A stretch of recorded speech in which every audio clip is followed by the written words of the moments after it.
ព័ត៌មានទី1នេះគឺជាបទវិភាគមួយបាទរបស់អ្នកស្រាវជ្រាវមួយរូបដែលថ្នាក់បណ្ឌិតដើម្បីជម្រាបជូនប្រិយមិត្តទាំងអស់គ្នាដោយគាត់ផ្ដោតទៅលើបាទចំណងមិត្តភាពដ៏កក់ក្ដៅរបស់កម្ពុជាជាមួយនឹងទីក្រុង Washington គឺជាការមួយដែលឆ្លុះបញ្ចាំងអំពីការងារដែលបន្តតាំងពីដើមគឺមិនមែនគ្រាន់តែជាការតម្រឹមគោលនយោបាយដាក់គ្នាឡើងវិញនោះទេអានេះគឺជាអ្វីដែលលោកផ្ដោតទៅលើបញ្ហាហ្នឹងដោយអ្នកស្រាវជ្រាវបានលើកឡើងថានៅក្នុងប្រទេសមួយដែលតែងតែត្រូវបានគេពិពណ៌នាថាជាដៃគូដ៏គួរឲ្យទុកចិត្តបំផុតរបស់ទីក្រុងប៉េកាំងនៅអាស៊ីអាគ្នេយ៍នោះការមើលឃើញថ្មីនេះនៃព្រះសង្ឃកម្ពុជាដែលនិមន្តតាមដងផ្លូវក្នុងទីក្រុងភ្នំពេញដោយមានកាន់រូបរបស់លោកប្រធានាធិបតីសហរដ្ឋអាមេរិកលោក Donald Trump ដែលដាក់ក្នុងស៊ុំគឺជារឿងមួយបានធ្វើឲ្យពិភពលោកចាប់អារម្មណ៍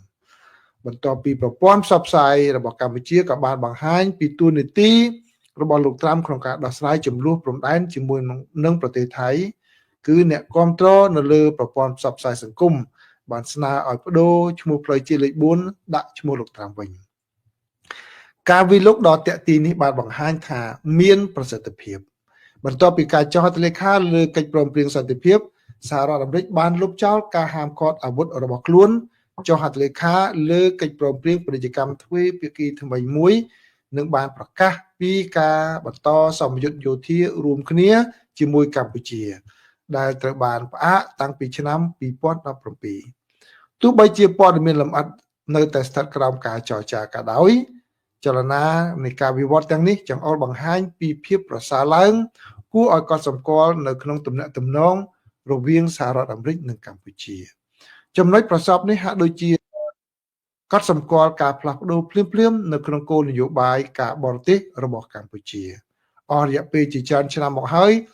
ការវិភាគអំពីកម្ពុជាគឺគេផ្ដោតតែទៅលើការរីកចម្រើនដែលមានប្រទេសចិនជាអ្នកវិនិយោគឬឲ្យខ្ចីប្រាក់និងជាដៃគូការពារជាតិធំជាងគេរបស់កម្ពុជាអ្នកវិភាគបានចាត់ទុកកម្ពុជាជាយូរមកហើយថាជារដ្ឋអតិថិជនរបស់ចិននិងជាការបង្ហាញពីការពង្រីកខ្លួនរបស់ទីក្រុងប៉េកាំងនៅតំបន់អាស៊ីអាគ្នេយ៍លើដែនដីគោកនេះទោះជាយ៉ាងណាក៏ដោយការកែលម្អថ្មីនៃទំនាក់ទំនងរវាងសហរដ្ឋអាមេរិកនិងកម្ពុជាបានធ្វើឲ្យខូចទៅដល់ការដែលធ្លាប់តែពិពណ៌នាថាទីក្រុងប៉េកាំងបានត្រួតត្រាយ៉ាងរឹងមាំទៅលើវិស័យនានានៅក្នុងប្រទេសកម្ពុជាយ៉ាងណាក៏ដោយការចាត់ទុកពេលវេលានេះជាភស្តុតាងនៃការតម្រឹមឡើងវិញអាចប្រឈមនឹងការធ្វើម្ដងទៀតនៅកំហុសដដែលដែលបាននិយាយបំភ្លើងអំពីឥទ្ធិពលរបស់ប្រទេសចិននៅកម្ពុជានោះគឺការយល់ច្រឡំពីភាពបត់បែនជាយុទ្ធសាស្ត្ររបស់កម្ពុជាទៅនឹងការតម្រឹមមនោគមវិជ្ជាជាក្នុងនេះគាត់ចង់និយាយថាអ្វីដែលកម្ពុជាធ្វើនៅពេលនេះគឺបង្ហាញនៅភាពបត់បែនរបស់កម្ពុជានៅក្នុងនយោបាយការទូតបរទេសរបស់ខ្លួនគឺមិនមែនកុំឲ្យយល់ច្រឡំថាកម្ពុជាធ្វើនេះគឺតម្រូវទៅតាមអ្វីដែលសហរដ្ឋអាមេរិកចង់បានពីព្រោះក្នុងពេលកន្លងមកមានការវិតម្លៃមិនត្រូវហើយថាប្រទេសកម្ពុជាគឺជាអតិថិជនផ្ដាច់មុខរបស់ចិនឥឡូវនេះឃើញកម្ពុជាបាត់បែនដូច្នេះកុំយល់ច្រឡំថាកម្ពុជារងសម្ពាធពីសហរដ្ឋអាមេរិកទៅធ្វើតាមសហរដ្ឋអាមេរិកគឺវាជាការពិតគឺជាការបង្ហាញនៅភាពបត់បែនរបស់កម្ពុជានៅក្នុងនយោបាយការទូតរបស់ខ្លួនការប៉ុនប៉ងលើកដំបូងរបស់ប្រទេសកម្ពុជានៅក្នុងការស្វែងរកឥទ្ធិពលរបស់សហរដ្ឋអាមេរិកនិងចិននៅចុងទសវត្សរ៍1950ជួយបញ្ជាក់ឲ្យច្បាស់អំពីកតវិជ្ជានៅពីក្រោយការធ្វើសមយុទ្ធការទូតបច្ចុប្បន្នរបស់ខ្លួនបន្ទាប់ពីឯករាជ្យភាពរបស់ខ្លួននៅឆ្នាំ1953មន្ត្រីកម្ពុជាបានទុកជំនួយបរទេសជាឧបករណ៍ជាក់ស្ដែងដើម្បីបំពេញតម្រូវការអភិវឌ្ឍជាតិឧទាហរណ៍នៅពេលដែលប្រទេសនេះបានសាងសង់ស្ថានីយវិទ្យុជាតិដំបូងរបស់ខ្លួននៅឆ្នាំ1958មូលនិធិរបស់សហរដ្ឋអាមេរិកបានបំពាក់ស្ទូឌីយោខណៈពេលដែលប្រទេសចិនបានផ្ដល់និងដំឡើងឧបករណ៍បញ្ជូនសំឡេង សម្រាប់មន្ត្រីកម្ពុជាការរួមបញ្ចូលសមាសធាតុទាំងពីរនៃជំនួយនេះគឺជាមធ្យោបាយតែមួយគត់ដែលអាចធ្វើទៅបានខាងសេដ្ឋកិច្ចដើម្បីបញ្ចប់គម្រោងនោះទោះជាយ៉ាងណាក៏ដោយទីក្រុង Washington និងទីក្រុងប៉េកាំងបានឆ្លើយតបទៅនឹងយុទ្ធសាស្ត្ររួមបញ្ចូលគ្នារបស់កម្ពុជានេះដោយការយល់ឃើញផ្សេងពីគ្នាមន្ត្រីសហរដ្ឋអាមេរិកមើលឃើញស្ថានីយវិទ្យុរួមបញ្ចូលគ្នានេះថាជាការរលាយបញ្ចូលគ្នាដែលមិនអាចទទួលយកបាននៃជំនួយដែលប្រកួតប្រជែងនោះទេហើយបានជំរុញឲ្យក្រសួងកម្ពុជាការពារកិច្ចសហប្រតិបត្តិការបែបនេះហើយបានជំរុញឲ្យក្រសួងរបស់កម្ពុជារារាំងកុំឲ្យមានកិច្ចសហប្រតិបត្តិការបែបនេះនាពេលអនាគតផ្ទុយទៅវិញទីក្រុងប៉េកាំងបានអនុញ្ញាតឲ្យក្រសួងនានាមានការសម្រេចចិត្តយ៉ាងទូលំទូលាយនិងលើកទឹកចិត្តដល់ការធ្វើសមាហរណកម្មជាក់ស្ដែងនៃសម្ភារៈចិនជាមួយនឹងសម្ភារៈដែលទទួលបានហិរញ្ញប្បទានពីដៃគូលោកខាងលិចយូរទៅភាពរឹងត្អឹងរបស់ទីក្រុង Washington បានធ្វើឲ្យខូចដល់សុឆន្ទៈរបស់កម្ពុជានិងបានរួមចំណែកដល់ការដួលរលំនៃទំនាក់ទំនងក្នុងការផ្ដល់ជំនួយនៅឆ្នាំ1963ខណៈពេលដែលភាពបត់បែនរបស់ប្រទេសចិនបានបង្កើនដើមទុននយោបាយទោះបីជាមានផលប៉ះពាល់ផ្នែកសេដ្ឋកិច្ចផ្នែកហិរញ្ញវត្ថុតូចជាងប្រចាំប្រទេសក៏ដោយលទ្ធផលគឺជាគំរូដ៏រឹងមាំមួយដែលមេដឹកនាំកម្ពុជាបានយកពីមហាអំណាចធំនីមួយៗនៅអ្វីដែលបម្រើគោលដៅជាតិរបស់ខ្លួនដោយរូបរាងនៃភាពបត់បែននោះផ្លាស់ប្ដូរទៅតាមអតិភិបក្នុងស្រុកទស្សនវិជ្ជាសប្តាហ៍ថ្ងៃនេះខុសគ្នាយ៉ាងខ្លាំងពីការប្រកួតប្រជែងដែលជំរុញដោយជំនួយនៃសង្គ្រាមត្រជាក់យ៉ាងណាក៏ដោយការយល់ដឹងពីរយៈពេលមុននៃប្រវត្តិសាស្ត្ររបស់កម្ពុជាជួយធ្វើឲ្យយល់អំពីពេលវេលាបច្ចុប្បន្ននេះទស្សនៈប្រវត្តិសាស្ត្រនេះបង្ហាញពីមូលហេតុដែលទំនាក់ទំនងប្រសើរឡើងរបស់ទីក្រុងភ្នំពេញជាមួយទីក្រុង Washington មិនចាំបាច់បង្ហាញពីការងាកចេញពីទីក្រុងប៉េកាំងនោះទេការវិនិយោគរបស់ចិននៅតែជាចំណុចកណ្ដាលនៃយុទ្ធសាស្ត្រអភិវឌ្ឍរបស់កម្ពុជាកិច្ចសហប្រតិបត្តិការយោធានៅតែបន្តផងដែរជាមួយនឹងសមយុទ្ធរួមគ្នា Golden Dragon នៅឯមូលដ្ឋានកងទ័ពជើងទឹករៀមការផ្លាស់ប្ដូរកម្រិតខ្ពស់ជាញឹកញាប់និងកម្មវិធីបណ្ដុះបណ្ដាលប្រកបដោយចីរភាពក្នុងពេលជាមួយគ្នានេះកម្ពុជាមានការលើកទឹកចិត្តយ៉ាងខ្លាំងក្នុងការធ្វើឲ្យទំនាក់ទំនងជាមួយនឹងទីក្រុងប៉េកាំងក្នុងការធ្វើឲ្យទំនាក់ទំនងជាមួយទីក្រុង Washington មានស្ថិរភាពការចូលទៅកាន់ទីផ្សារសហរដ្ឋអាមេរិកគឺមានសារៈសំខាន់សម្រាប់ការនាំចេញសម្លៀកបំពាក់និងស្បែកជើងរបស់កម្ពុជាហើយការធ្លាក់ចុះនៃទំនាក់ទំនងទ្វេភាគីបានបង្កើនហានិភ័យនៃពន្ធខ្ពស់ដែលនឹងធ្វើឲ្យខូចខាតយ៉ាងខ្លាំងដល់ការប្រកួតប្រជែងនាំចេញមន្ត្រីកម្ពុជាកាន់តែមើលឃើញទំនាក់ទំនងប្រសើរឡើងជាមួយរដ្ឋបាលលោកត្រាំថាជាមធ្យោបាយតែមួយគត់ដែលអាចអនុវត្តបានដើម្បីជៀសវាងពន្ធដ៏តឹងរ៉ឹងបំផុត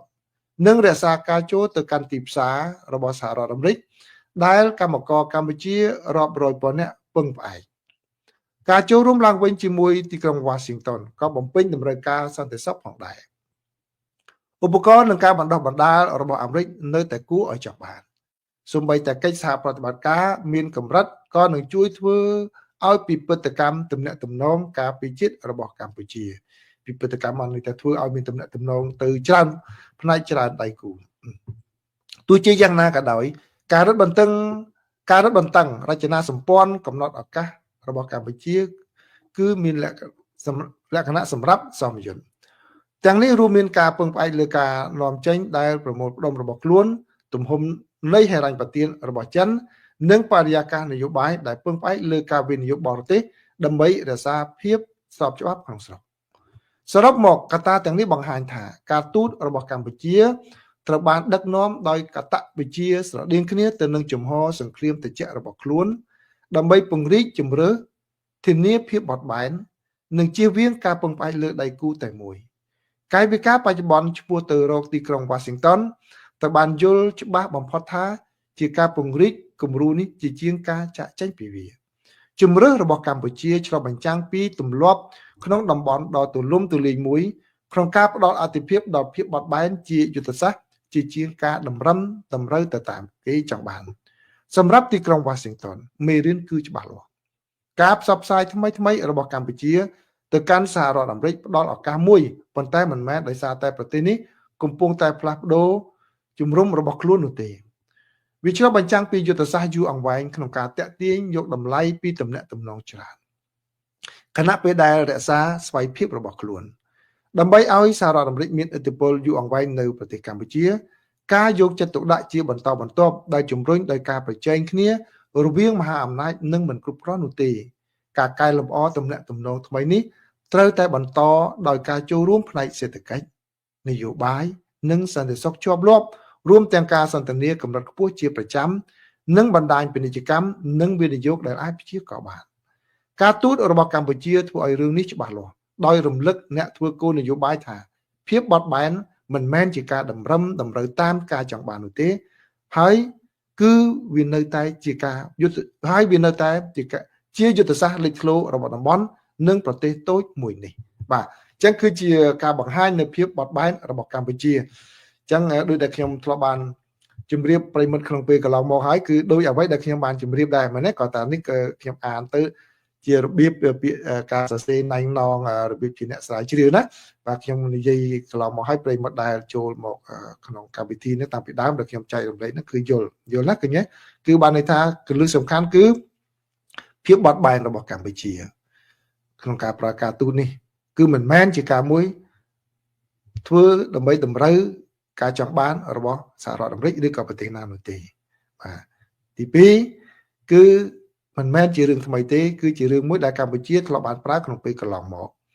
ដោយជោគជ័យក៏ប៉ុន្តែមានការយល់ច្រឡំគ្នាអំពីជំហររបស់សហរដ្ឋអាមេរិកនិងចិនបាទធ្វើឲ្យមានបញ្ហារកម្មរកូសខ្លះហើយទី3គឺសហរដ្ឋអាមេរិកជាអនុសាសន៍របស់អ្នកស្រាវជ្រាវគឺគាត់ថាសម្រាប់ឲ្យទំនាក់ទំនងកម្ពុជានិងសហរដ្ឋអាមេរិកនៅបន្តបានក្នុងខណៈពេលដែលកម្ពុជាបានងាកមកនេះគឺត្រូវមានការទំនាក់ទំនងជាប់ជាប្រចាំគឺមិនមែនតែមួយពេលទេហើយទំនាក់ទំនងជាប្រចាំគឺមានអ្វីខ្លះដូចដែលខ្ញុំបាននិយាយចឹងគឺសេដ្ឋកិច្ចមានការវិវត្តមានអីតទៅទៀតច្រើនដូច្នេះខ្ញុំរំលឹកម្ដងទៀតគឺប្រិមិត្តមួយចំនួនដែលកាលណាចូលមកយើងស្ដាប់អ្វីដែលជាព័ត៌មានពីការវិភាគដែលមានលក្ខណៈ logic បែបនេះគឺចម្រើនទៅដល់ការចេះដឹងរបស់ខ្លួនខ្លាំងណាស់មកដោយឡែកការសង្កេតផ្ទាល់ខ្លួនរបស់ខ្ញុំវិញខ្ញុំបានចែករំលែកគំនិតនេះជាមួយនឹងអ្នកដែលខ្ញុំរាប់អានម្នាក់បាទកាលពីម្សិលមិញខ្ញុំក៏នឹកឃើញខ្ញុំក៏យកមកជម្រាបជូនប្រិមិត្ត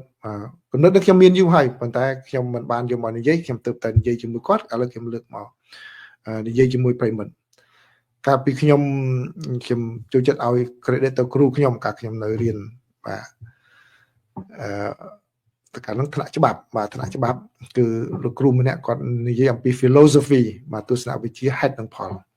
គាត់និយាយថាហេតុដូចគ្នាក៏ប៉ុន្តែផលចេញបែបនេះប៉ុន្តែ20ឆ្នាំក្រោយហេតុដូចគ្នាប៉ុន្តែផលផ្សេងគ្នាក៏មានដែរឃើញទេបាទអញ្ចឹងដូច្នេះមិនមែនមានន័យថាហេតុបែបហ្នឹងផលចេញដូចហ្នឹង20ឆ្នាំក្រោយនោះដូចគ្នាដដែលនោះទេហេតុអ្វីបានខ្ញុំចង់និយាយចឹងខ្ញុំនិយាយរបៀបជាប្រស្នាមួយចុះដោយមិននិយាយអស់ចាំពេលណាចាប់សាច់រឿងអីបាទខ្ញុំនឹងនិយាយឲ្យអស់បានច្រើនរឿងដែលកើតឡើងរវាងកម្ពុជានិងថៃនៅឆ្នាំ2008ជារបត់មួយដែលផ្លាស់ប្ដូរគោលនយោបាយការបរទេសខ្លាំងរបស់កម្ពុជាក្នុងទំនាក់ទំនងជាមួយនឹងសហរដ្ឋអាមេរិកបាទប្រិមិត្តណាដែលធ្វើកិច្ចការនេះអាចដឹងថាខ្ញុំចង់និយាយពីអ្វីហ៎បាទគឺឆ្នាំ2008ធ្វើឲ្យចិនបានទៅងាកមកកម្ពុជាស្និទ្ធជាមួយចិនកាន់តែខ្លាំងនេះគឺជាទំនាស់រវាងកម្ពុជាជាមួយនឹងថៃកាលពីឆ្នាំ2008ហេតុការណ៍ដូចគ្នានេះកើតឡើងនៅឆ្នាំ2025កម្ពុជានិងថៃដដែលហេតុដូចគ្នាប៉ុន្តែផលខុសគ្នាបែរជាឲ្យកម្ពុជាងាកមកគៀកស្និទ្ធជាមួយនឹងសហរដ្ឋអាមេរិកជាងមុនឃើញទេដូច្នេះរឿងអ្វីក៏ដោយក្នុងការសម្រេចការដឹកនាំបើកាលណាខុសមួយដងគឺទម្រាំតែវិលមកជុំវិញនឹងរយៈពេលយូរណាស់ចឹងហើយបានជានៅក្នុងក្បួនចរចានឹងគេថារូបមន្ត 50-50 negotiation គឺការចរចា 50% នោះគឺគេតែងតែឲ្យអ្នកចរចានឹងគិតអ្វីក៏ដោយយ៉ាងហោចណាស់ក្នុងរយៈពេល50ឆ្នាំទៅមុខគេមិនអាចគិត ខ្លីៗទេចឹងចឹងនេះគាត់ថាជាមេរៀនមកចឹងពេលខ្លះក៏ពេលចាំបាច់ត្រូវគិតរយៈពេលខ្លីសិនដែរប៉ុន្តែ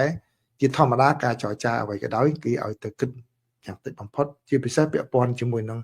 បញ្ហាទឹកដីអីហ្នឹងបាទកូនយុវបាយមួយចំនួនគេត្រូវគិតពីរយៈពេលយ៉ាងតិច50ឆ្នាំឲ្យតើ50ឆ្នាំក្រោយនឹងរឿងយ៉ាងម៉េចបាទអញ្ចឹងនេះគឺជាការចូលរួមចំណែករបស់ខ្ញុំតាក់ទងជាមួយនឹងហេតុការណ៍ហ្នឹងចាំពេលណាទំនេរចាំខ្ញុំនិយាយទៅពីរឿងហេតុនិងផលដូចគ្នាហេតុដូចគ្នាផលខុសគ្នារវាង2008ហើយនិង2025នេះប្រិមត្តខ្លះអាចយល់កន្លែងហ្នឹងហើយមានអ្នកយល់ដឹងច្រើនពីរឿងហ្នឹងខ្ញុំពេលក្រោយចាំខ្ញុំបញ្ជាក់បន្ថែមទៀតណាបាទ